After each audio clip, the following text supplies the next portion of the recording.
It's called the weight of diabetes. Dr. Saptarshi Bhattacharya sir is going to address the trinity of diabetes, weight, hyperglycemia, and the adverse cardiovascular risk that is associated with diabetes and obesity. I would request all of you to please maintain decorum during this CME. Dr. Saptarshi has gone out of his way to accommodate us for this, and therefore it is our duty to hear him in stern silence so that we can carry home some important message. You are aware, friends, that diabetes is #1 medical problem that a physician faces in his clinic. And it's not only about hyperglycemia. If it was about hyperglycemia, then sulfonylurea and insulin would have been the drug of choice and nothing else would have arrived on the scene. Unfortunately, that is not true. There is something else. There is something more to diabetes that causes so many issues, whether it is cardiovascular issues, whether it is renal issues, whether it is issues related to stroke, peripheral arterial disease. So, what has been realized over a period of decades is that it's not only glycemia, it's not only about blood glucose, it's also about other things that need to be addressed. One thing which has been identified to be of most significance is weight in diabetes. If there is a molecule which is not addressing the issue of weight, then that molecule is falling short of its duties in fulfilling the objectives of treating a diabetic. Dr. Saptarshi sir is going to address that important issue, and my request to you is to note down your questions and ask him in the end what are your concerns in treating your diabetic population. My only request is please maintain decorum throughout this CME. Over to Dr. Sushil Bhattacharya. Ladies and gentlemen, as I welcome you to CME number 887 over a period of last 19 years. Thank you very much for your company, and please keep coming as we progress towards CME number 1000. It will take about 2 years, but we will reach there, I assure you. Thank you. Over to you, sir. So, thank you, Dr. Chauhan. So, I think this is my third CME here. So earlier I had been practicing in East Delhi, Max Bhattacharya for almost 10-12 years, and I shifted to Apollo around 2-3 years back. And I think we did our first CME around 1.5 years back. Then Dr. Chauhan we had a very wonderful meeting. I think that was a 3-speaker program, and that was my first CME. So, and I think around 2 months back we had another CME. That was on pre-mixed insulin, and we had a very wonderful discussion. I remember, maybe some of you still remember it. So, and Dr. Chauhan then told that आपने तो आए नहीं, 2 साल हो गया, आप कह रहे थे आप आओगे, आप नहीं आए.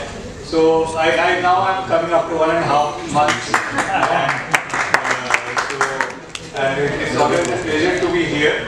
And last time we were talking about insulin, obviously. So if you are talking about type 2 diabetes, which is a progressive disease, and we all know that the history of type 2 diabetes is that we start. So when somebody gets diagnosed with type 2 diabetes, so we at that point of time, 60, 70, 80% of the insulin secretory capacity of pancreas is already gone. So you get to know type 2 diabetes, the patient thinks I have it for today. So it's not that he is having it today, he is having it for, so there has been a metabolic abnormality which is going on for last maybe 8, 10, 15, 20 years that has culminated into a loss of almost 60, 70, 80% of insulin secretory capacity of pancreas. And then he gets to know that he is having type 2 diabetes. For him it's today, but there has been a process which is going on. And as of now, if we talk about science, so you go into Facebook or Instagram or any other social media app, so everybody claims that we are going to reverse diabetes by giving this, doing that. But again, we all know that diabetes is a progressive disease, and the whatever residual insulin secretory capacity which is there, which is like 30-40%, that actually keeps on degrading. So there are two components. Obviously there is a genetic component which we can't do much about it, but there is also a component of the environmental factors, our diet, our lifestyle, that is partly in our hand, and we can prevent the progression of diabetes to some extent by addressing those aspects. And also, if you are very aggressive about weight management, diet, exercise, maybe we can partly not say, we won't say that we have caused diabetes remission or cure, but at least the person, or diabetes reversal or cure, but person can go into remission. That means the person, he needs to be on diet, he needs to be on exercise. Maybe for a short duration he might not be requiring medicine. So that is our current understanding of diabetes. And what we all know is that diabetes complications like macrovascular disease, microvascular disease, they are all very, very closely related to weight. And even the diabetes remission concept, which has largely seen a lot of publicity recently, again is related, most of the data is related to weight loss, or if not weight loss, it's related to fat loss from the visceral tissues like liver and pancreas. So our topic today will be based primarily on the burden of weight and CVRisk in diabetes.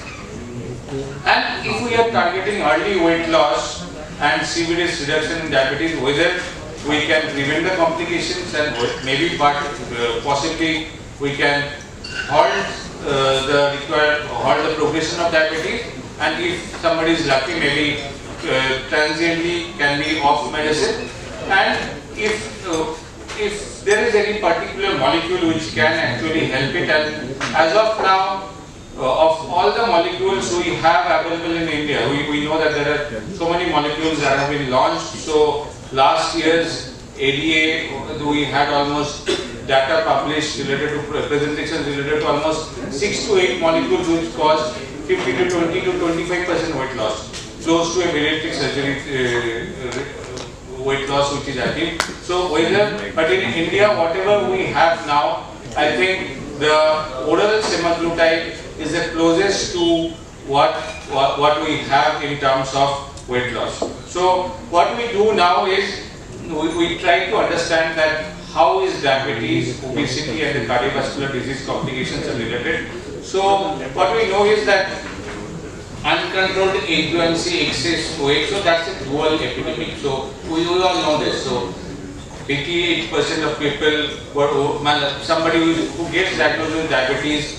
So in India that might not be apparent. So the person might tell my BMI is 23, 24, but I don't have a family history of diabetes, and still why am I having diabetes? We again need to look into not the BMI as such for an Indian population.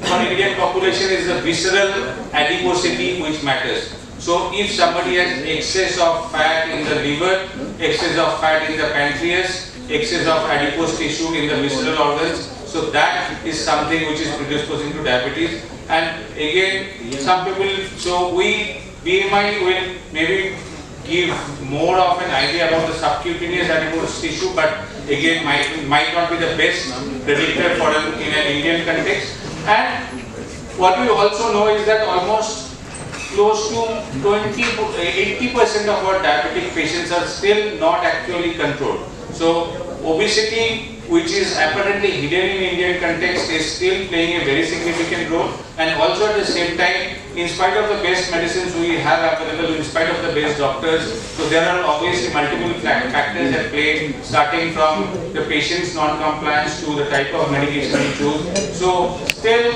70 to 80% of our diabetics in the best of scenarios are still not controlled. So we actually need to be careful, and we need to address this issue not as a number.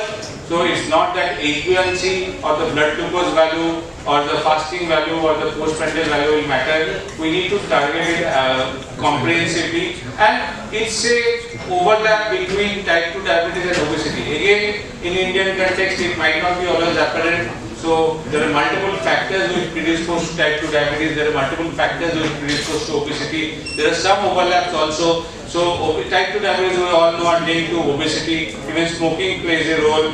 history of gestational diabetes. So if we have data from Indian context, 1 out of 5 have gestational diabetes. So, and this gestational diabetes, they have maybe, in spite of best of control, they will have epigenetic programming of the fetus that will predispose the fetus to development of diabetes, metabolic syndrome and cardiovascular disease in the future. So again, these are closely interrelated. Obesity, obviously, the physical activity, inactivity, high blood pressure, age, genetic factors, dyslipidemia, in case of females, PCOS. Other than that, the sleep pattern, so OSA again will predispose to obesity. The socioeconomic status, the type of diet one is getting, the access to the right type of food. So all these are very, very closely interlinked, and so we cannot address diabetes as Dr. Chauhan said, that it's not a number we are dealing with. So we need to address it in a more comprehensive way, where the interaction between diabetes, obesity and cardiovascular health, they're all very, very closely interlinked. So we need to understand that if we are not treating diabetes just to achieve numbers. Obviously achieving numbers will help us a lot, but again, more than that, we also need to look into the obesity factor. We also need to look into the disease prevention aspect, and we need to design therapies which are actually going to cause cardiovascular disease protection. So again, this is the pathophysiology of diabetes, obesity and all. So it's very, very complicated. So this is something this is something you might ask me a lot of questions. I will rather refer you to review articles of this stuff. But again, so something which you need to understand, that diabetes, obesity, cardiovascular disease, they have some common factors. So they have visceral adipose tissue. They have visceral adipose tissue, other than just making you look obese, will secrete inflammatory factors, cytokines, that will predispose to cardiovascular disease. And if you can decrease, that will also predispose to insulin resistance, that will also decrease the beta cell secretory capacity. So, and also they will also adversely affect the renin-angiotensin aldosterone system, which you all know is very, very important. COVID, so there are a lot of articles related to renin-angiotensin aldosterone. So all this actually is very, very closely interrelated. But if you are cutting down on the glycemic parameters, if the blood glucose is getting controlled, if the obesity is getting controlled, if the bad type of adipose tissue is getting controlled, so the cytokines, the inflammatory markers, the endothelial dysfunction factors, so all of them will go down. The chance of progression to macrovascular disease and cardiovascular disease will also go down. So this is all very, very closely interrelated. In nutshell, what it teaches us, again, going at the cost of repetition, I might just tell you that if you are looking into a person with diabetes, so don't look at the HbA1c value only, look into his weight, look into the blood pressure values, look into the lipid factors, look into, so even we might be ignoring HSCRP, but if somebody has a high HSCRP, so that is a soft marker that the chance of cardiovascular disease is high. There is a slow grade chronic inflammation which is going on, which might predispose to cardiovascular disease. Maybe a candidate for more aggressive cardiovascular disease management. So there is this unholy trinity of obesity, diabetes and cardiovascular disease. So 88% of people with type 2 diabetes are living with overweight or obesity. 31% of obesity person will be living with type 2 diabetes. 32% of people with type 2 diabetes have CVD. So overt CVD, maybe undiagnosed CVD will be as high as 60-70%. So 50% of deaths related to type 2 diabetes will be due to cardiovascular disease. Maybe in India you can label it as 60 or 70%, it's even higher. 29% of people with CAD have diabetes. We have patients lying in the CCU and not diagnosed with diabetes and comes for the first time with a heart attack, and we get a blood glucose value which is 300, 400. HbA1c is 11, 12. So this is not something which is previous slide, sir. Excuse me. Yes, Go to the previous slide. Okay. Just I will take the. So this is the nexus between the inflammatory markers, endothelial dysfunction, renin-angiotensin aldosterone aspect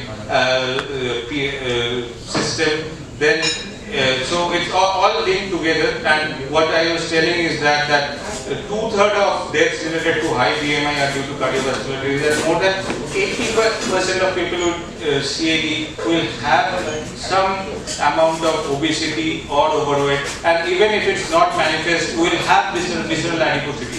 So what we have been ignoring is visceral adiposity in Indian context. Maybe BMI will be 23, 24, but still we know the YY paradox, all of you. So that is something which we actually need to look into. So what we get from this literature and the understanding and my previous few slides is that you cannot address diabetes as a single entity. So you need to look it as a multifactorial disease which has multiple aspects to be addressed, including diabetes, the glycemic management.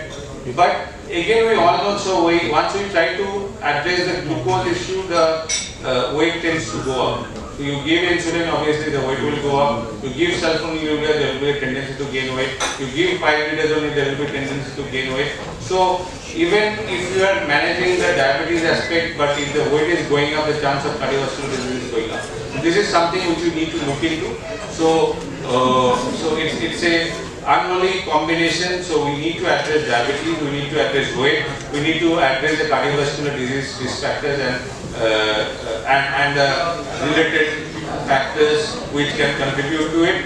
And what we need know is that excess weight will also increase the healthcare cost. So somebody will so the cost of treatment also goes up. So you will be, so if somebody who is like, say even if you think that insulin is the best drug and you want to give insulin, so somebody who is having a BMI of 23 or 24, maybe will require say 20-30 units of insulin per day. On the other hand, if somebody is having a BMI of 35 or 40, that person will be requiring 80 or 100 units of insulin per day. So 1 unit of insulin is costly. So that will actually, if you leave aside everything, so if somebody has to pay for insulin from his own pocket, which most of our patients are, we don't have a very good insurance system for outpatient department at least. So the cost of treatment will almost triple just because of the cost of insulin. So that is something which we also need to look into, other than the complication aspect of diabetes. So with this background, we move on to the next part of the talk, which is early weight loss and CVRisk reduction. So interestingly, we had in Lancet, if you follow recent medical literature, so last month we had the UKPDS 44 years of follow-up data.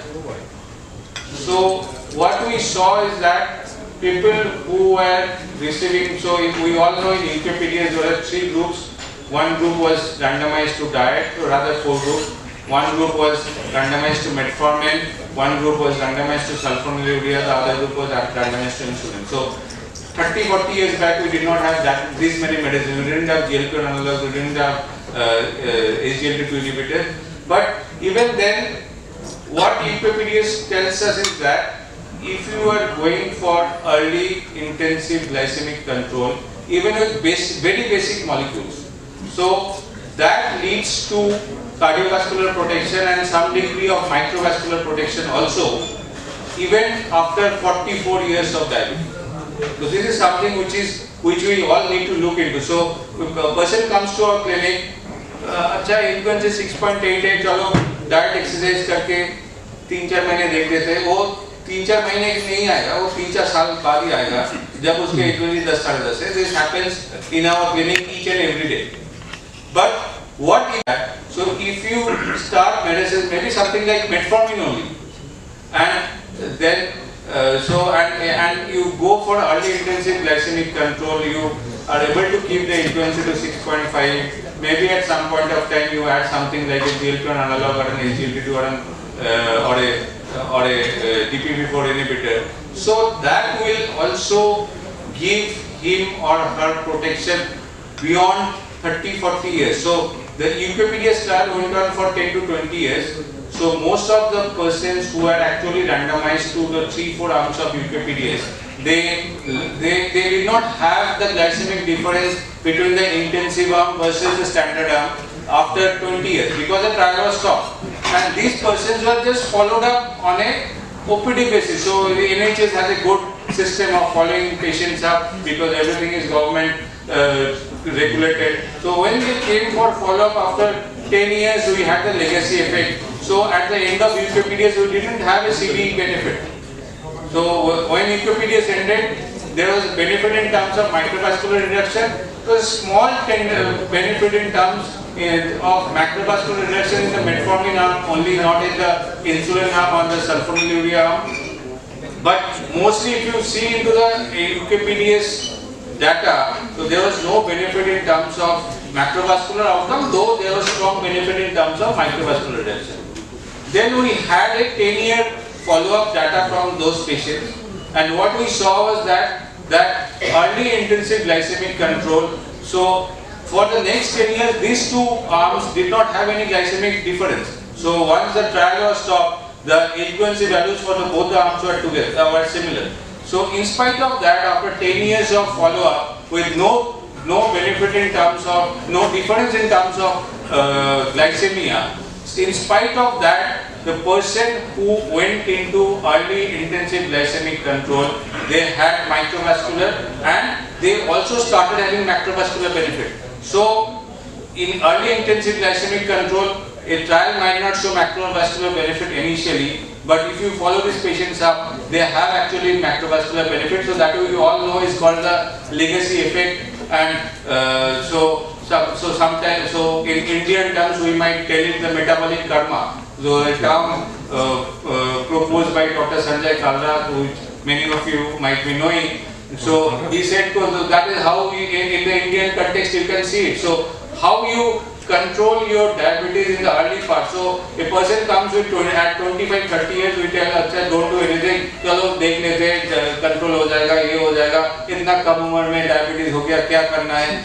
But again, you need to understand that is the time where you need to strike so that the person does not have complications later on. So, and we had in Lancet just a month back data published of 44 years of patient, almost 1,000 patients data were published. So it was initially large number of patients, many of them were lost to follow-up. So now we have microvascular benefit, macrovascular benefit, and the people who received metformin in the initial part, they had the maximum benefit. So that is something which we all need to learn from, that early intensive glycemic control is very, very important. And so in today's context, it actually changes. So we know that diabetes is growing like a pandemic. So there are so many young diabetes, even children at 15, 20 years are having diabetes. So if you are addressing the issue with newer agents which have strong cardioprotective data, strong weight control data, so that will be beneficial. So in fact, what ADA, if you go into the ADA 2024 guidelines, they have a dedicated area for weight control in early onset diabetes of young. So GLP-1 analogs and SGLT2 inhibitors, they have been approved. Empagliflozin have a trial for children who are 10 years and above. GLP-1 analogs, including liraglutide and semaglutide, they have trials for children who have 10 years and above. And they say that if you have type 2 diabetes, these are the two agents which should be preferred over insulin, because they are the one who are most metabolically predisposed. So you ensure that that is not a type 1 diabetes. Obviously in that case, you can't do anything other than giving insulin. But if you know that we have children who are coming at the age of 14, 15 years who have lot of acanthosis, obesity, we clearly know this is not type 1. And in those cases, you need to start agents which actually have, other than glycemic control, weight benefits, and this is something which we need to address. So targeting weight early is very, very important, because the weight actually sets you into a vicious cycle. So if somebody is having diabetes, you give sulfonylurea or insulin, the weight goes up slightly, the insulin dose will go up, the sulfonylurea requirement will go up. So that sets on rolling a vicious cycle, which will land up with more and more insulin, more and more weight gain, and more chance of cardiovascular complication. So weight reduction, we have data which suggests that it decreases HbA1c, it decreases fasting blood glucose. So greater weight loss, diabetes in young, diabetes in 22nd, 3rd decade, 4th decade, 5th decade. So it has to be very, very paramount. So in spite of, so if somebody is having say a BMI of 23, 24 and in spite of that he is having a grade 1, grade 2 fatty liver. So again we will tell our patient नहीं fatty liver तो diabetes में सबके आता है, ultrasound होता है तो सबके आएगा. But again we can't ignore that. So this is something where if there is fatty liver, so there is more of visceral fat accumulation. So that is something which has a very, very long-term negative impact. So that's something which you need to look into. So we have trials of weight reduction leads to diabetes remission. So we all know the twin cycle hypothesis. So if again this is slightly out of the context what we are discussing. So it's Dr. Taylor's hypothesis and which has set the ball rolling for the social media avalanche of diabetes cure, diabetes remission. My HbA1c is 12, now I am off medicine, I am eating sweets again. So that person will not be able to eat sweets, that's for sure. So if he goes back on his diet, so obviously there will be no, there is no chance that the person will sustain the remission.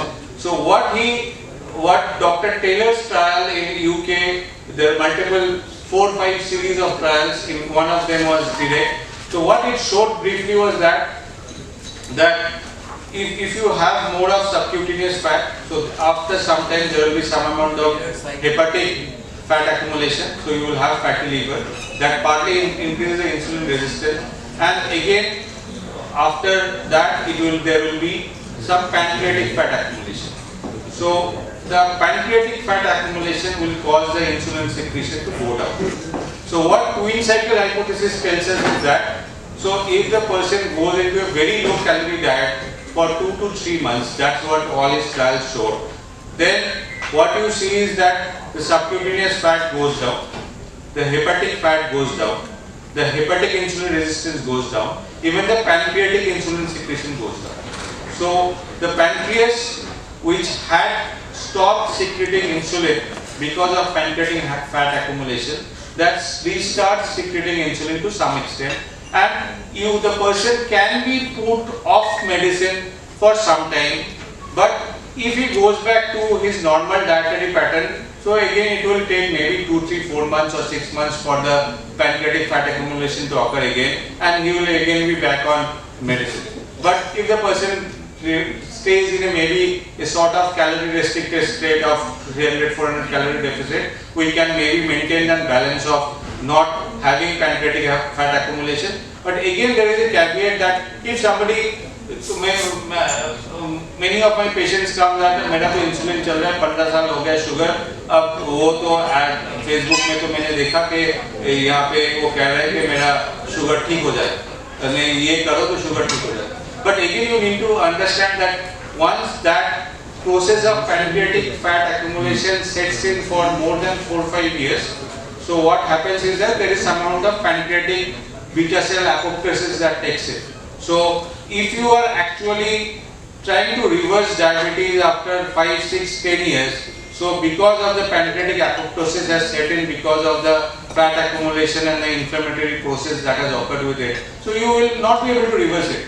So the best candidates, if somebody is going to go for, according to Dr. Taylor's trial, if twin cycle hypothesis, if somebody is going to go for diabetes reversal, it has to be early diabetes who has maybe fatty liver, slightly overweight or obese, who not too much of medication requirement. So these are the persons who might actually benefit. But if you are looking into 15-20 years of diabetes, somebody on insulin 20, 30, 40 units, and some net advertisement tells okay, आपका diabetes ठीक हो जाएगा, most of it is getting fooled and we need to counsel our patient accordingly. Again, so there are trials like Look Ahead which suggest that 10% weight loss, but again I will reinforce that this will be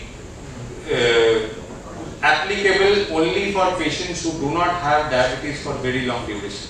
So once the duration of diabetes is longer, so then these benefits might not be there. So that is why if we are trying to add an agent which is going to cause weight loss like semaglutide or a SGLT2 inhibitor, so that has to be early on. So the later you add on and you are expecting will have more weight loss, more benefit, more diabetes remission, that is not going to occur. So this is a look at trial benefit of with 10% weight loss. So the CVRisk definitely went down. So again, so fat is not a number. So like glycemia, so H1C is not the only indicator for the best outcome for diabetes. For fat also, it's not that if you just reduce the weight and it will neutralize. So again, you need to understand that you need to intervene early on in the course of diabetes. So if you are having weight loss early on with medications like say semaglutide or an SGLT2 inhibitor, so that is going to be more beneficial. So there is benefit in terms of CVRisk. So loss of 5% body weight in the year following diabetes diagnosis. Again, so this is important. So you need to use these agents early. So obviously, if you are again using these agents late, so they will help in glycemic control. But the benefits of in terms of medication, progression of diabetes, cardiovascular outcome, it will still be there. So most of the studies of the trials related to SGLT2 inhibitors or GLP-1 analogs will be related to long-term diabetes patients only. But again, if you are using these patients early, where we do not have much of trial, but physiologically, if you are looking into it, so this is the area where you need to strike. At least that is what we learned from Wikipedia. So if agents like sulfonylurea and NPH and regular insulin were able to do it, so if we have the newer agents like GLP-1 analogs and semaglutide or SGLT2 inhibitors, obviously that is going to be more beneficial. So a strong case that we should be initiating these agents early on in diabetes for cardiovascular disease risk reduction. So I am not telling that they are all going to go into remission, but many of them will have minimum medication requirement if you start these agents early. So that is something which you need to look into. So and many other complications, like if you are looking into nephropathy, if you are looking into severe mortality, if you are looking into PCOS, if you are looking into NAFLD, dyslipidemia, hypertriglyceridemia, so all these patients, all these aspects will progressively decrease. So if you achieve more than 5% weight loss, there is going to be benefit in terms of hypertension and hypertriglyceridemia. 5 to 10% prevention of type 2 diabetes, NAFLD, PCOS, dyslipidemia. 10 to 15% cardiovascular disease. So urinary incontinence is a major complication of obesity. So that is going to get addressed. NASH. So again, we don't have that much of data related to fibrosis reversal, but the fat reversal definitely takes place. We need longer trials for that. OSA, GERD, knee osteoarthritis, all are going to improve. More than 15% weight loss if you are able to achieve type 2 diabetes remission, severe mortality improvement, and heart failure with preserved ejection fraction, that is diastolic dysfunction, that is also going to be. So now we are going to look into, so Padul is going to get angry if I don't talk about semaglutide. We talked about how obesity and diabetes and cardiovascular disease are interlinked. How we also talked about how we can prevent it early by addressing the weight issue in diabetes along with glycemic control. Now we look into the oral semaglutide. So that is the best molecule as of now we have in Indian context. So we know that there is a lot of research going on. There is injectable semaglutide which is not available in India. There is tirzepatide which is a dual agonist which causes more weight loss. There are even triple drug agonists like retatrutide which is a triple agonist of GLP-1, glucagon and GIP. So all these things are there, or they are all in the pipeline. But as of now, what we have best is the oral semaglutide, and that is very close to the native GLP-1 we have. So there are modifications, and a snack has been added to ensure that the absorption is adequate. So if you are prescribing semaglutide, so you need to tell your patient, so 3-4 key aspects, practical aspects for your daily patient management. So start with CMG and tell the patient that you take with 100 ml water or less. So even if the patient is taking with 50 ml water, 30 ml water, that is okay.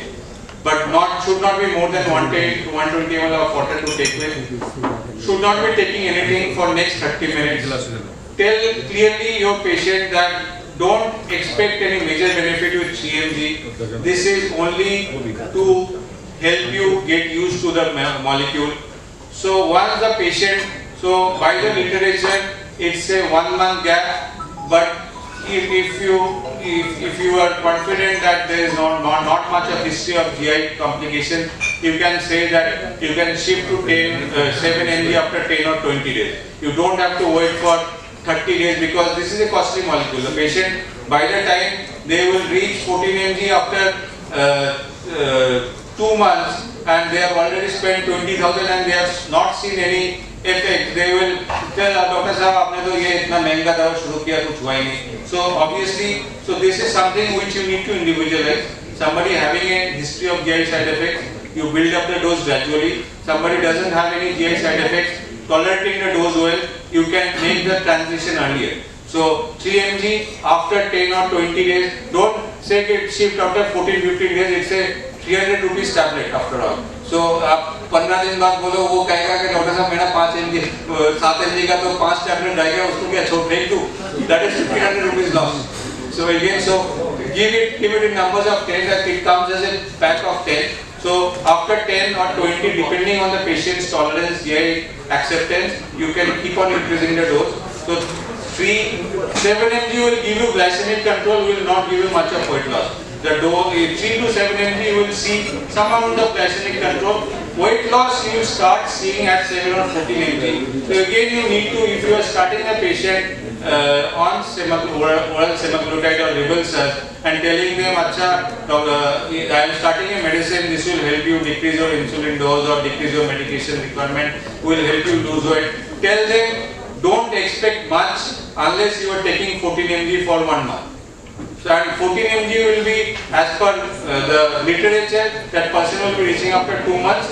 In your practice, if you want to individualize, not much of GI side effect, you can tell, अब 10 दिन के बाद 7 mg पे चले जाओ, 7 mg में कोई problem नहीं है, 20 दिन ले लो, अब उसके बाद 14 mg में चले जाओ, 14 mg अब 15 दिन, 20 दिन, 1 महीने लो, then you will start seeing effect.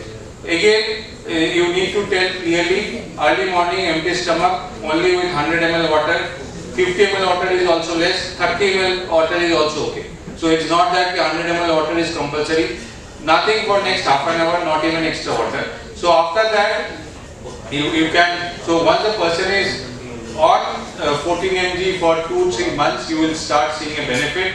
So it's the, as of now, it's the only oral GLP-1 analog which is available, and it's available in India also. And the co-formulation does not change the chemical structure of either semaglutide or SNAC, which is the agent which is used for making it absorbable. So GLP-1 analog is a large molecule. It's difficult. So like insulin also, insulin is also a large protein. GLP-1 also is a large protein. But insulin is not a potent molecule. GLP-1 analog semaglutide is a potent molecule. So if you are giving it an absorption enhancer, so that will act. So that is how it works.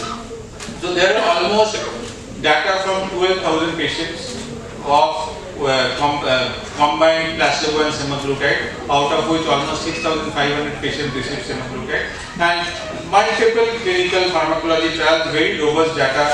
So there is a series of trials even up to Pioneer 7, even Pioneer 10, 12 are going on. So the later trials are Japanese or Chinese patients.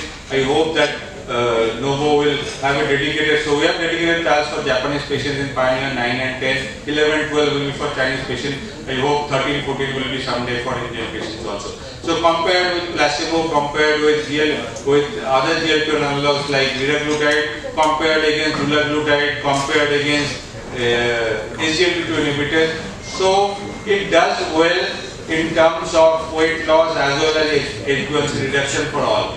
So again, so as per clinical trial data, so it's better than most of the available oral agents or other injectable GLP-1 analog. So there is superior HbA1c reduction. So if you look into DPP4 data or an HbA1c inhibitor, so HbA1c reduction will be somewhere in the range of 0.6 to 0.7 for DPP4 inhibitors, 0.8, 0.9, 0.7 for an SGLT2. So this causes H1C reduction in the range of 1.2, 1.3, 1.4. The higher the H1C, more will be the reduction, and also it will, so approximately if you average all the pioneer trial data, so it's close to 1.5% H1C reduction. As of now, none of the molecules show this much of H1C reduction. On the, so again, the weight loss in the range of 5 to 6 kgs, so more than 5 kg of weight loss. So even if you go into the SGLT2 inhibitor trial data, so that will be like 2.5 to 3 kg of weight loss. You go into liraglutide trial data, it will be 3 to 4 kg of weight loss. This is a mean. So again, there will be huge individual variation. There will be some patient. In how much time? In how much time 5 kg loss? So these are mostly, you can tell that 52 weeks data. So 5 kg of weight loss over. So this has plateaued. So it's not that you keep on going, so you will get more. We'll come to the questions later on. So definitely. So 5 kg average weight loss at 52 weeks of trial data. So again, so some people might come to you and tell, Doctor साहब मेरा जो सारे muscle खत्म हो गया, ये हो गया, सारे लोग कह रहे हैं मैं बीमार हो गया, मेरा weight loss हो रहा है. So we have clear-cut data. It's more of fat mass which is occurring with the person lose very little of muscle. So if there is around 3.5 kg of fat loss, there will be 1 kg of maybe muscle loss. So and the mechanism is primarily appetite suppression. So my own brother-in-law was come from Riyadh, with the doctors put him on Munjaro. So he said, I don't feel like eating. So again the same thing goes for repulses also. So there is some problem in appetite for most of the obese patients and diabetes persons. So for them the appetite actually goes on decreases. So this is something what we need to look at. Most of the mechanisms of weight loss will be central appetite suppression. That is how it works, and it works better than, so even lots of questions we get often asked is whether अच्छा SGLT2 inhibitor में जो 3 kg weight loss हो रहा है उसका the cost is like now 300 rupees a month, 10 रुपए का tablet आता है, इसका तो 10,000 का tablet है, but again 5-6 kg of weight loss. And we have more the, again what I have seen in my clinical practice, more the weight, like more the H1C, more will be the H1C reduction. The same applies for the weight also. More the weight, more will be the weight reduction. So if somebody is like 70-80 kgs, you might expect 4-5-6 kgs of weight loss. If somebody is 110-120 kgs, you might expect 10-15-20 kgs of weight loss. So again, cardiovascular safety data, the Pioneer 6 looked into it. And it was, what we again need to understand, this was not a time-driven trial, this was a event-driven trial. So most of the CV outcome trials are actually planned according to the time. So this is the duration while the person needs to take this medicine. But here the trial was stopped once they reached a certain number of events. So though there was a strong tendency for CVRisk reduction, it did not reach statistical significance in Pioneer 6, but it did show a strong trend. The injectable semaglutide in Sustain 6, it has shown CV benefit. Pioneer 6 did not show CV benefit, but I am sure the strong tendency which it showed for CV reduction, we have a dedicated trial for SOL for semaglutide, oral semaglutide, which is going on. So that will definitely show more promising results, but once we have the data, so I am sure that it will be beneficial.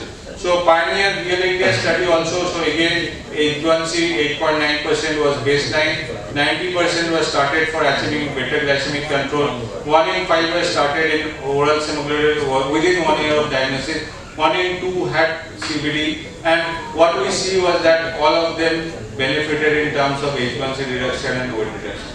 So finally, to come to our conclusion, for my presentation I am obviously open to all the questions you ask. No, not mechanistic questions, I will refer you to review articles for that. Only practical questions I will be more than happy to answer. So it has a robust H1C reduction, clinically relevant weight loss through appetite suppression. It has very consistent efficacy of H1C reduction. proven cardiometabolic benefits and risk factor modification, targeting cardiometabolic risk. So again, we need to understand, so if somebody is coming with a BMI of 28, 29, 30, and we might not feel that this person is not that obese, does not require oral semaglutide, but if you start, there will be benefit in the long term. So that is something which we need to look into. Note that we have a dedicated trial of semaglutide where 30 to 60 was the GFR cutoff. We finally 5 was the trial where it was studied in it with decreased GFR. Even that show no risk. So even you can easily use up to GFR of 15. So not a problem. So low risk of hypoglycemia. So unless you are using agents like insulin or sulfonylurea or a magnetronide, no risk of sulfonylurea practically. And it has to be very, very important, the way of taking the medication has to be right. So I will finish right now. If there are any questions, Kindly come here, Dr. Saptarshi. Wonderful presentation by Dr. Saptarshi. Light on the Light jala. I think there will be many questions. I see Dr. Vipul raising his hand. I will come to all of you. As moderator, it is my duty to start the proceedings so that आप सब लोग उसमें participate करो. And we are honored to have Dr. R.K. Verma sir, additional DGHS, Ministry of Health, and ex-HOD of cardiology from Saptarshi Hospital. I am sure sir will have his perspective on weight and diabetes and cardiovascular morbidity and risk. Sir, after a wonderful presentation, can I ask Dr. Sarath Gopalan to come here? Dr. Sarath Gopalan is the President of Nutritional Society of India, and when it comes to overweight, I think no better person than him to be here. And all of you will have your own questions, Many of you are diabetics and you are overweight. And the message for me is that in diabetes, it is very, very important to lose weight and to lose weight early, as I understand it, sir. And you mentioned about UKPDA, sir, and I think one of the most well-constructed trials ever in diabetes, and the legacy effect that you said. So, my humble question is, sir, if you have an obese patient who is a diabetic, and if we are not giving him molecules which address the issue of weight, can we be prosecuted under Consumer Protection Act? So I think we have. So it's not that say if somebody is giving metformin or a gliptin, so that is legally wrong. So we will at this stage. So we will not get prosecuted definitely. But again. So that is a standard care of management. So but if we want to look ahead in time, so that is something which we need to think of. So again, somebody who is coming with a diabetes, I keep on saying again. मतलब आपके सबके clinic में होता ही है 25, 30, 35 साल का किसी इंसान डायबिटीज 250, 300, 350 शुगर लेके आता है. आपने टैबलेट दे दिया. We all know the initial response will be very good. The person is very happy. Then आपने ठीक है मेटफॉर्मिन दे दिया या सल्फोनिलुरिया दे दिया, कुछ दिन बाद चाहे ग्लिप्टिन में शिफ्ट कर दिया, मेटफॉर्मिन दे दिया, लिमिट दे दिया. बट वही 1 साल बाद जाके वो H1C पहले 12 चाहे 10-11 से शुरू किया, 3 महीने में तो 7 लेके आएगा.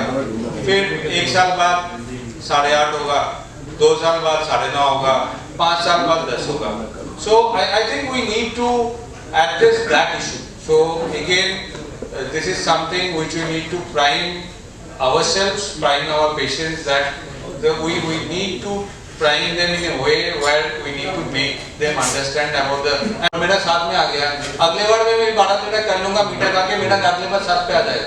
So you all know, but by that time, so obviously the pancreatic pathology has progressed to a significant extent. तो पहले उसका 60% रिजर्व था, अभी उसका 90% रिजर्व बचा हुआ है या 95% बचा हुआ है. So the medications which were acting 3-4 years earlier will not act now. So once the person starts getting casual, this is what happens with everybody.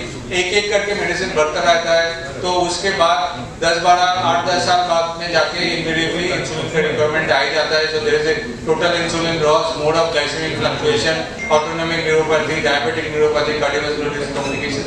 So what we need to understand is that obviously we are not at a stage. So I think when stage of prosecution, somebody will tell कि अच्छा medically you have done something wrong by giving gliptin. As long as if somebody is overweight and you offer them an SGLT2 inhibitor and GLP-1 analog and he refuses, and then you put him on a metformin or sulfonylurea or DPP-4, that is okay. But at least if somebody is overweight or obese and having diabetes, we should offer them this medication.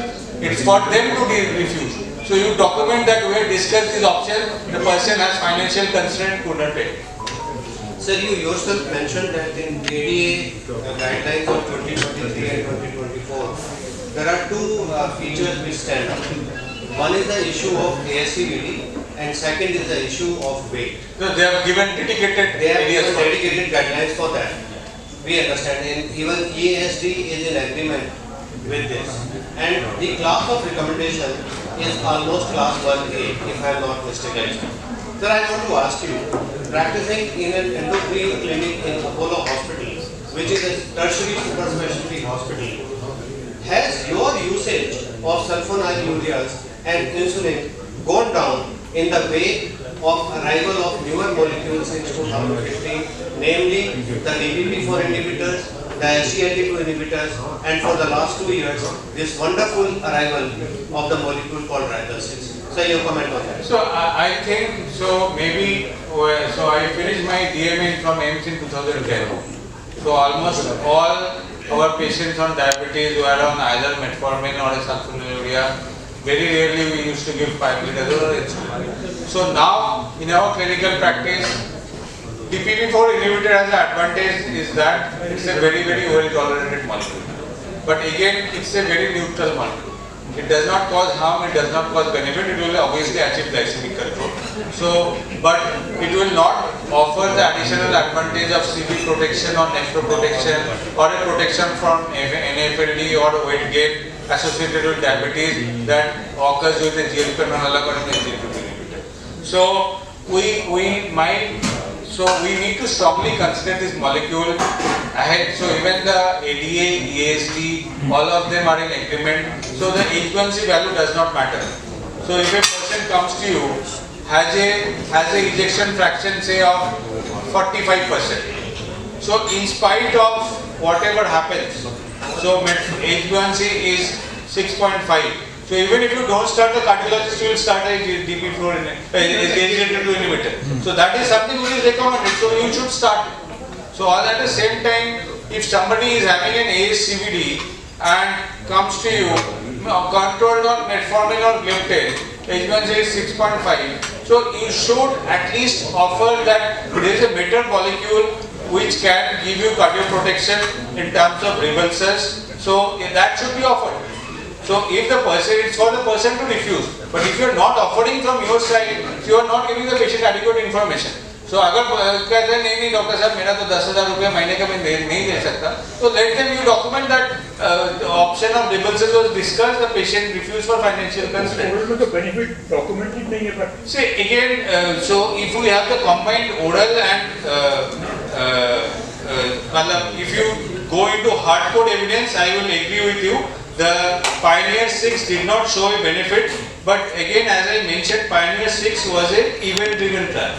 So there was a strong benefit. If you look into the number of patients in the placebo arm versus in the ribulizumab arm, so a difference of almost 100 patients. So it was 4.5% versus 3.5%. So there was a huge difference in the numbers because it was an event-driven trial. They stopped it, and so it didn't get a benefit. So what we see in terms of physiology and rest of the trials is that they are almost equivalent. So there is not much of difference in terms of oral and injectable. So if you look into the oral dose, 0.5 is equivalent to 7 mg, 1 mg is equivalent to 14 mg. So it's like 1% is getting absorbed. absorbed, if you calculate, it will be the same. So if the Pioneer 6 trial was continued as a time-driven trial rather than an event-driven trial, I am sure they would have got a benefit. Even if I am sure the sole trial which is going on, they would show a benefit. So there was a strong benefit in terms, but it did not reach statistical significance because it was an event-driven trial. It can be assumed So it can be assumed. See, if you want to go by evidence, if you want to go by hardcore data, so most probably we would have gone for Ozempic because it has a strong CV safety data. But we don't have it as of now. It's for up to them when they are going to launch. Once they launch it, obviously, if you're looking into semi-safety, we will give an injectable till you have the sole trial data. But whatever indications we have, it will have a benefit. Sir, as I understand from Dr. Anil Gupta's question and your answer, weight reduction is important, howsoever you achieve it. Yeah. And I am not going to talk about Ozempic because the dinner is sponsored by Rebels. They are the same group. They haven't launched the injectable one. I am sure once Parul will be coming with Ozempic after 2 years. Parul has told me if you talk about Ozempic and Manjaro, so you only have soup and kindly leave after. So I want to have my food here. Sir, I want to ask you, sir. I have a lot of obese patients who are not diabetics, and I am using Rybelsus off the label for their weight reduction, and I have very impressive weight reduction. In fact, I have my relative in Australia who was 128 kilograms and he has lost about 22 kilograms on Rybelsus 14 milligrams, which is, I think, a very, very impressive weight loss. And Parul knows about it. We've been on that patient since about last 8-9 months. My humble question is to you: are you using Rybelsus off label, still not recommended by DCGI, for weight reduction in India? So again, I will slightly set the context for it. So in Indian context, if you go into, say, a simple situation like diabetic neuropathy. So if you go into ADA recommendation, they will tell the dose is 300 mg and you say keep on increasing. In India, from 75 you make it 150, the patient does not tolerate for pregabalin. Similarly, say for liraglutide, the recommended dose for weight loss is 3 mg. In India, people tolerate the 1.8 mg dose with difficulty. And they achieve a reasonable amount of weight loss and glycemic control even with 1.2 and 1.8. Similarly, for oral semaglutide, the ADA data was published last year, where the recommended dose for weight loss, even for Ozempic also, for injectable semaglutide, it comes. So the recommended dose will be much higher than that for glycemic control, for FDA approval. So in even the oral semaglutide trial, they showed that 25 and 50 mg causes more weight loss in non-diabetic individual as compared to 14 mg. But as you said, so I have used a lot of, this is as of now, if you look into weight loss, this is the only molecule which is available. So you have all this stat, and in India, obesity gets ignored. Some people think that obesity is healthy, but obviously it has a long-term major negative consequence. So if you have a situation the person is not able to lose weight, so Parul will also be knowing that many of my patients are on, I tell them this is not an approved indication, but I have seen benefits. The higher dose has shown results. So we have the 50 mg trial data, phase 3 trial data we have of 50 mg of oral semaglutide, which shows clear-cut weight loss. And 14 mg, I agree with you, I have patients who are on like 150, 160 kgs, they have come down to 120, 110 kgs. So even yesterday also, I had an online consult through Apollo. So where the doctor is a gynecologist in a government hospital, she said that I wanted to confirm from you that whether I can take Rybelsus as a weight loss agent. My weight is currently 97. So I said, madam, you can take Orlistat, which will be up जब तक जो थोड़ा काम करेगा छोड़ दोगे उतना ही पड़ेगा. If you are really keen, if you are stuck, you can take oral semaglutide as an weight loss agent. It's an off-label indication. you need to document it that you have told the patient that it's an off-label indication. But if the patient agrees, I think there is a strong case for starting oral semaglutide for weight loss. Because that is the only agent we have. I just want to add that, and Dr. Tulsi sir would agree, we have used orlistat for a long time. It is very, very depressing and very disappointing as far as weight loss is concerned. And I don't know how many of you have used orlistat. And I do not want to disagree with you on anything that you have said, sir. Sir मैं सिर्फ एक चीज पूछना चाहता हूँ. आपने कहा कि 14 मिलीग्राम वाली टैबलेट काफी कॉस्टली है. और मेरे दिमाग में सर वो था क्योंकि मैं बड़ा डिसिप्लिन फिजिशियन हूँ कि 3 मिलीग्राम एक महीने दो, फिर 7 मिलीग्राम एक महीने दो, फिर 14 मिलीग्राम शुरू करो. आपने सर बड़ा अच्छा शॉर्टकट बताया कि क्यों एक महीने वेट करना है. 3 मिलीग्राम 10 दिन दो अगर पेशेंट टॉलरेट कर रहा है. Graduate to 7 milligram. अगर पेशेंट 7 मिलीग्राम टॉलरेट कर रहा है 20 दिन के बाद post graduate to 14 milligram. Sir मैं आपसे ये पूछना चाहता था कि अगर मैं डॉक्टरेट करना चाहूँ क्या मैं 14 मिलीग्राम की टैबलेट को तोड़ के 7 मिलीग्राम बना सकता हूँ? बिल्कुल नहीं. एब्जॉर्प्शन जो होता है वो स्नैक के थ्रू होता है. So if you are that requires 100 mg of snack. But 14 milligram can be given alternate days. Yes. अगर आपको करना चाहिए that is See, the point is that you are already trying to give a molecule which has very limited oral absorption. So ideally, if you say कि इसका 1% absorb होता है, so if you आप जो 7 mg का equivalent dose है या 0.5% absorb होता है. मतलब आप अगर 50 mg दे रहे हो 7 mg for 5-7 days, that becomes 49 mg. उसका आपका absorb हो रहा है equivalent to 5 mg of injectable semaglutide. तो 1% absorb हो रहा है. अब अगर 14 mg दे रहा हूँ 98 mg जा रहा है, उसका 1 mg 1% absorb हो रहा है, तो आप 1 mg of injectable semaglutide reach कर रहे हैं. And there is a huge variation in terms of the absorption. So it's just that because it has a very long half-life, so that gets plateaued. So maybe if you are using for weight loss 14 mg of alternate day के दे रहे हो theoretically, so you will be achieving 7 mg, it might still work.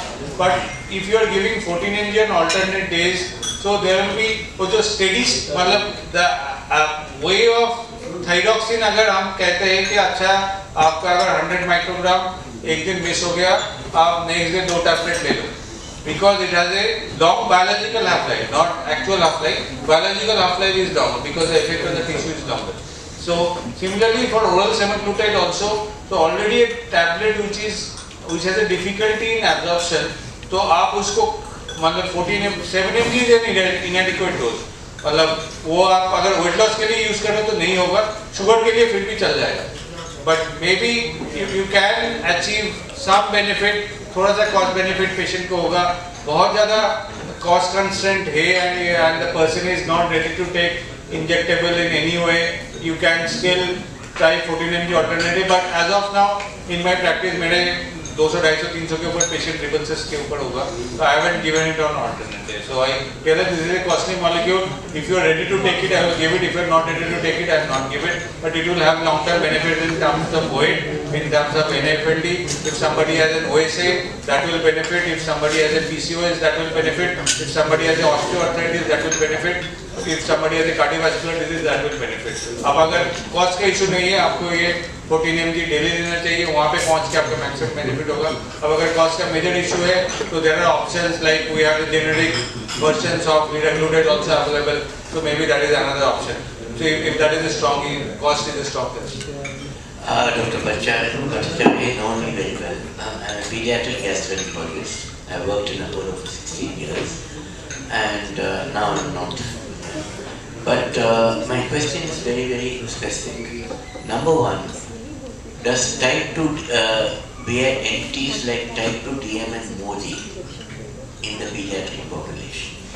What's the youngest age at which type 2 DM can occur? In pediatric population. So again, that is a very good question. So I would really be skeptical about diagnosing type 2 diabetes before the onset of 10 years, before 10 years. So because usually most of the cases of type 2 diabetes will set in during the pubertal changes where insulin resistance sets in. So if still we definitely have type 2 diabetes at an earlier age, but if you are looking into MODI, so again there will be two gross phenotypic types of MODI. So you all think that for MODI we need to do genetic things. That is not the case. So if you are looking into MODI, so there are, if you are able to understand two broad phenotypes, you will be able to diagnose 90% of the MODI. So one is a glucokinase MODI, earlier which was called as MODI 2. So that is where we have a high fasting plasma glucose. So उसमें जो है बच्चे का 2 साल में भी होगा, 10 साल में भी होगा, 20 साल में भी होगा, 60 साल में भी होगा, प्रेगनेंसी में भी होगा. So उसमें what you will see is the fasting plasma glucose will be in the range of 120, 130, 140. H1C is in the range of 7.5, and the post-meal glucose expression will be less than 54 mg per day. So that is something which is characteristic for glucokinase MODI. Pehले we used to label MODI as MODI 1, 2, 3, 4. Now the recent, because of the genetic availability of we have the next generation sequencing and all, which is more easily available. अब 8-10,000 में genetic test कर सकते हो, and if you are able to reach a genetic diagnosis, then management totally changes. So if you are able to reach that, so if somebody is having a high fasting plasma glucose, his father is also having a high fasting plasma glucose, his brother is also having a high fasting plasma glucose, you go for a next generation sequencing. You don't have to go for a whole genome sequencing or a whole exome sequencing. You can go for a targeted sequencing, which will cost less than 8-10,000 rupees, and you can actually stop medicine. The only situation where that person will require medication will be during pregnancy, while if GCK MODI is there, you need to, and if the baby is carrying the mutation, then again there is no need for treatment. If you get again slightly out of the context from this discussion, if you have a fetus who is not showing a fetal macrosomia, you can actually do not give any treatment for that person also. The other broad group, just a minute, is HNF1A MODI or HNF4A MODI. They will have borderline elevated fasting plasma glucose 130, 120, 140, start manifesting at 10, 15, 25, 30 years. And the spike is usually more than 50, 60. So fasting will be 130, 140, PP will be 220, 230, 240. Most probably they are very sensitive to sulfonylurea, will benefit response to, will have a significant benefit with low dose sulfonylurea, and sometimes after later on they might require it. Dr. Vipul Mohan has a question. Yes, sir.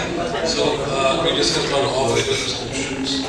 I wanted to know your experience with rising lipase levels with the people on 14 treatments.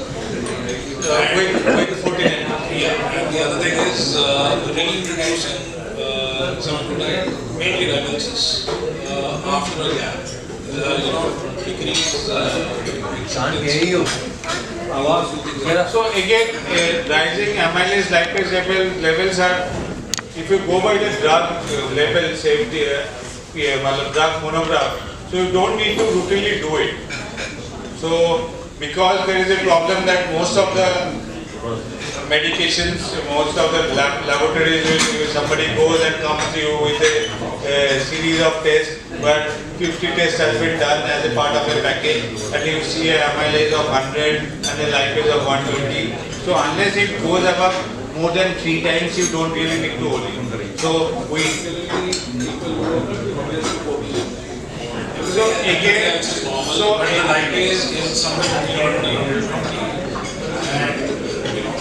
so again, so as of now, we have multiple meta-analysis also from all RCTs where it has been clearly shown that most of the GLP-1 analogs or DPP-4 inhibitors do not have a higher risk of pancreatitis.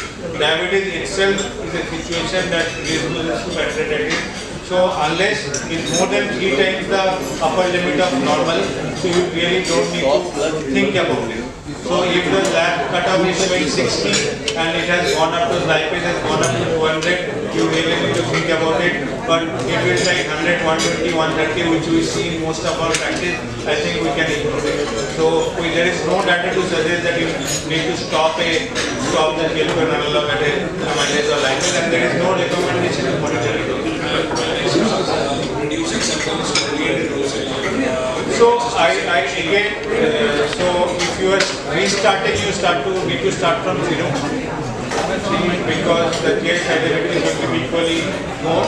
But again, at the same time, if somebody was on some other type of GLP-1 analog, you can straight away skip to 40. Dr. Shubham once had the question, is DM gastro? Sir, you being a senior of mine from MC, and you take so much Harrison, it's a pleasure. I just have a simple practical question which I would have asked without the mic, but sir, what would you answer? Sir, you said that 40 milligram is not tolerated. So a lot of my patients have it willfully for NASH with deranged LFT and they perform well. But by the time they are on 15 to 20 days of 14 milligram, they have severe diarrhea. They are able to tolerate the nausea and they are happy with the loss of appetite. They are very happy. I have people who tell me that it's so good that I have not eaten this less ever in my life, that I don't want to eat. But it is as bad that people have experienced fecal incontinence as well. So what they have done is that with incontinence, they stopped for 5 days, 7 days and started 40 milligram again.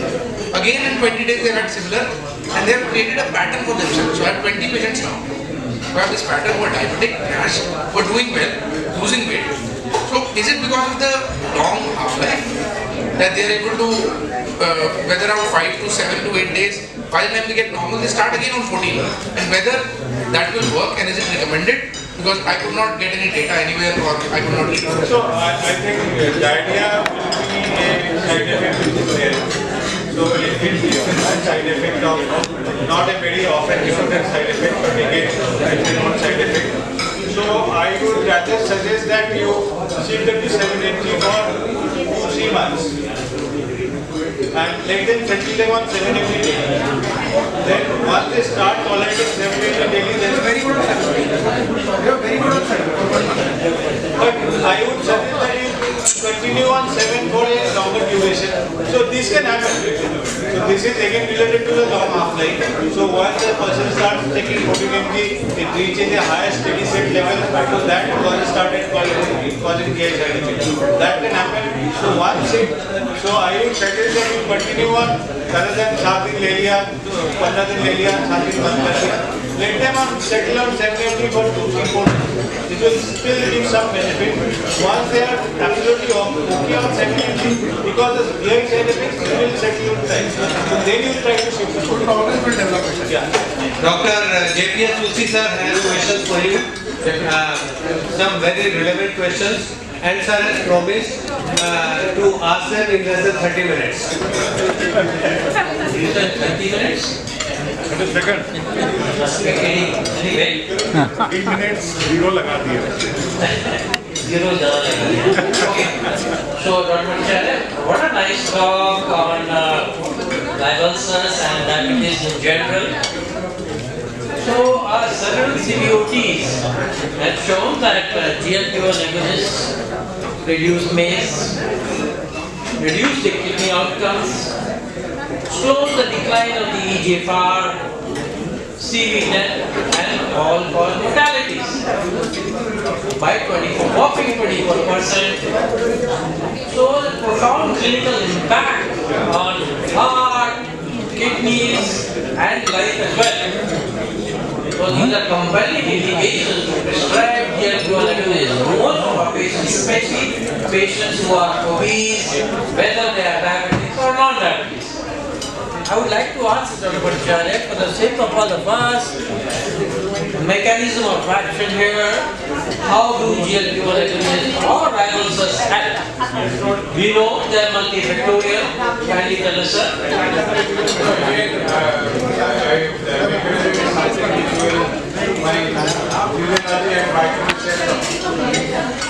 Can we have some silence in the back, please? Go ahead, sir. Yeah. So I think to grossly tell, this is the only molecule which has some anti-atherosclerotic effects. So if you look into SGLT2 inhibitor, which has also a promising effect in terms of CVRisk reduction, So that is again primarily driven by the data from hospitalization into heart failure. Here we have a molecule which we actually are looking into, which by causing decreasing fat, decreasing the atherosclerotic markers, decreasing the HSCRP, decreasing the inflammatory markers, decreasing the visceral adiposity, they have a beneficial effect in terms of ASCVD.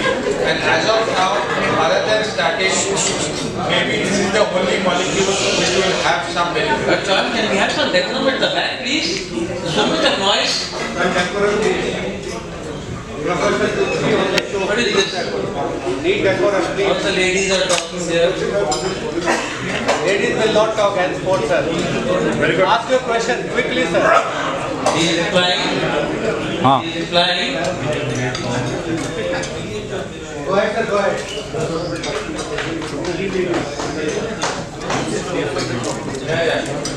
Go ahead, sir. So again, partly, so if you look at partly, there will be multiple mechanisms starting from the, I showed some of the mechanism in one slide. So obviously it has a benefit in terms of the inflammatory markers. So it has a benefit in terms of decreasing the cytokines. It has a benefit in terms of the renin, angiotensin, aldosterone axis. It has a benefit in terms of NAFLD and associated insulin resistance. That also has a negative impact. So again, multiple mechanisms. Those are mostly animal studies, not much of human data. But what we see in human data is more of benefit in terms of some amount of HSCRP reduction, some amount of visceral adiposity reduction, some amount of inflammatory marker reduction. LDL will also benefit, obesity will go down. So it's a multifactorial mechanism that actually has a benefit on ASCVD. So apart from what you said, probably stimulates the endothelium, vascular endothelium to produce nitric oxide and reduce oxidative stress as well.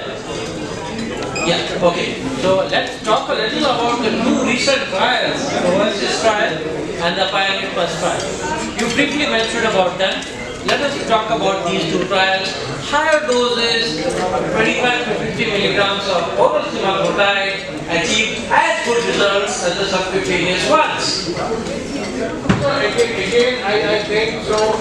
There was some confusion related to total circulation, absorption, where it's acting. But ultimately, they have consistently shown that GLP-1 effect in GLP-1, they have studied GLP-1 values.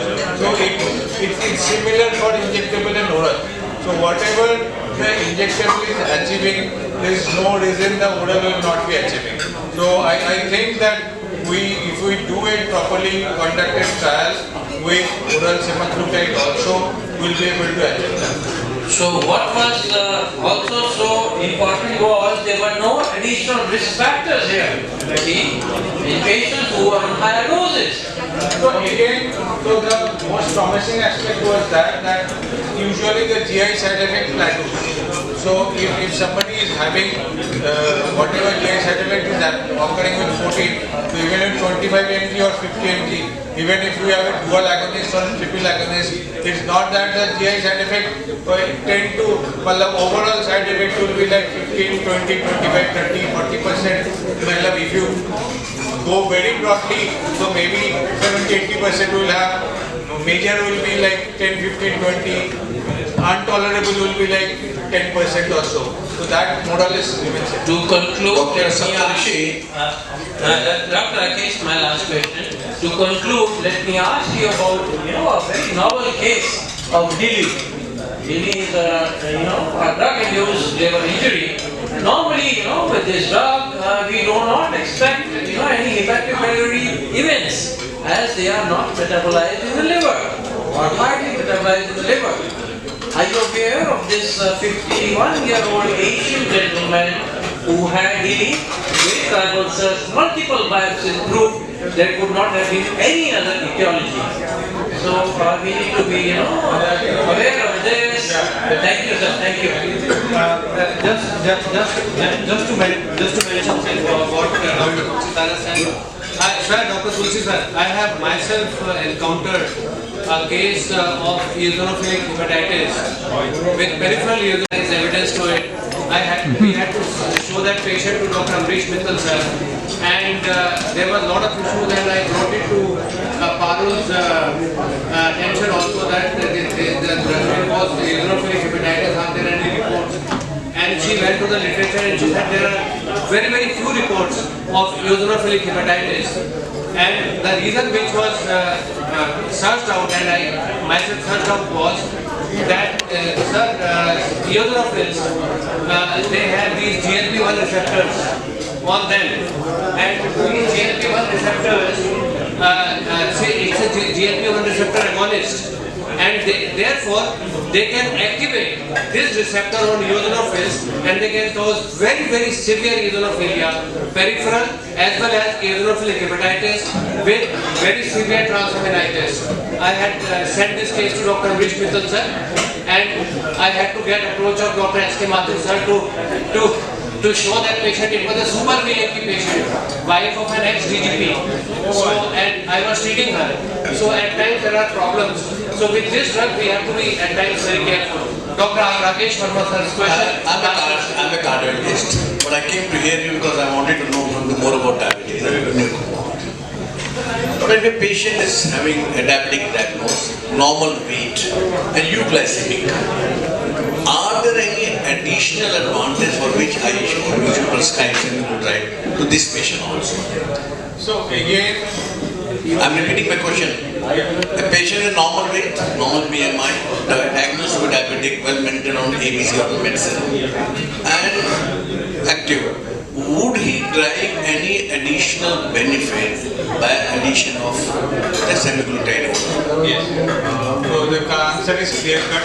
So if somebody has you need to look into the risk factors. If somebody is having pre-existing atherosclerotic cardiovascular disease or multiple risk factors, so if you are starting semaglutide, that will offer severe protection.